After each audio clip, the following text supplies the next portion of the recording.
Chers auditeurs, bonjour. Je suis François Dubois, vice-président du site Profession Gendarme et ancien gradé de la gendarmerie.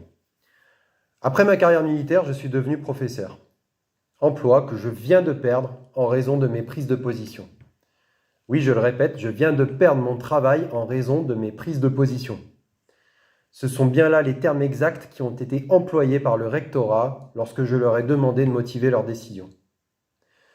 Cela sous-entend donc bel et bien qu'il existe de bonnes prises de position et de mauvaises prises de position. Les unes vous autorisant à travailler tandis que les autres vous y interdisent. La France, cette France, n'est pas un état de droit. Vous l'apprendrez à vos dépens si un jour vous commencez à gêner. Et vous commencez à gêner quand votre nom ressort dans un brûlot écrit par Libération. Vous savez, ce journal pas du tout orienté qui veut apprendre l'amour à nos enfants ou qui publie une tribune en 1997 intitulée « Pédophilie, où est la gêne ?» et dont le rédacteur en chef actuel n'est autre qu'un ancien officier du renseignement israélien. En tant qu'enseignant, j'ai toujours respecté la neutralité en classe et dans la sphère professionnelle. Je veille toujours à ne jamais exprimer d'opinion politique en classe, justement parce que j'estime que la classe ne doit pas être un lieu d'orientation des enfants à l'insu de leurs parents. Pourtant, notons que le gouvernement n'hésite pas à diffuser sa propagande à l'école lorsque cela lui convient. Je n'ai jamais tenu de propos pénalement répréhensibles, que ce soit dans mes écrits ou lors de mes conférences. Malgré cela, j'ai été banni, blacklisté comme on dit, simplement parce que mes idées ne correspondaient pas à celles qui étaient diffusées par la doxa. C'est tout simplement une atteinte à la liberté d'expression, cette même liberté d'expression qui est garantie par la Déclaration des droits de l'homme et du citoyen. Notamment dans l'article 10 qui stipule que nul ne doit être inquiété pour ses opinions, même religieuses, pourvu que leurs manifestations ne trouvent pas l'ordre public établi par la loi. Ce qui de fait est mon cas. De même, l'article 11 affirme que la libre communication des pensées et des opinions est un droit des plus précieux de l'homme. Tout citoyen peut donc parler, écrire, imprimer librement, sauf répondre de l'abus de cette liberté dans les cas déterminés par la loi.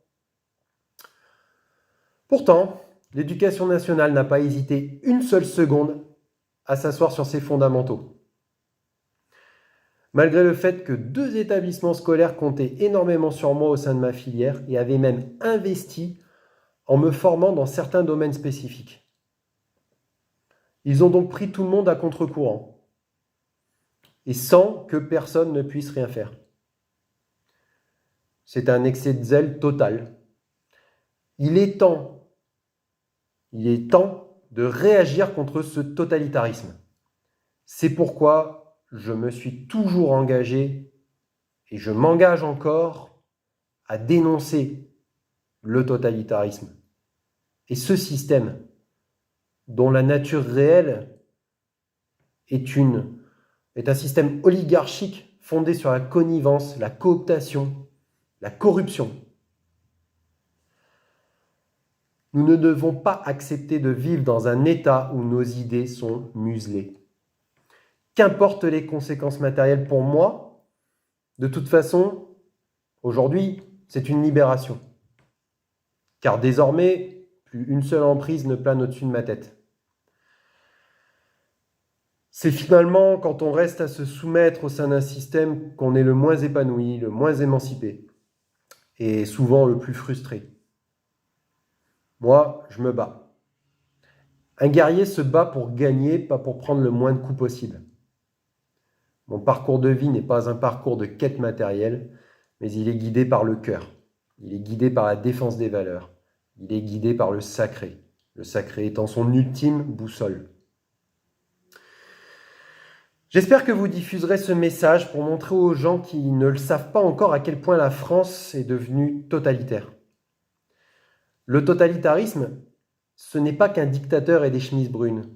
Mais c'est aussi et avant tout lorsqu'il nous est interdit d'exprimer, voire même de penser nos propres idées.